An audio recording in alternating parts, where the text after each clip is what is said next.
Muzeydagi qiziqarli zallar va eksponatlar ichida mana bu mushaf sharif e'tiborimizni tortdi.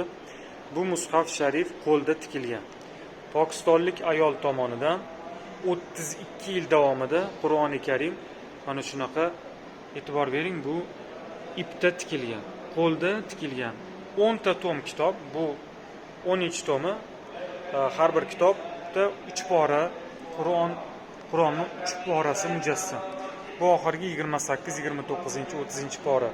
Bu 10-juzi ekan. 10 ta juz mana shunaqa Qur'on hadya qilingan.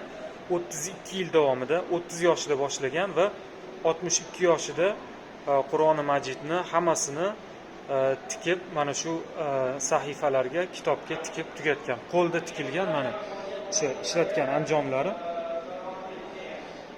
Bu Qur'onga muhabbatdan, azizlar.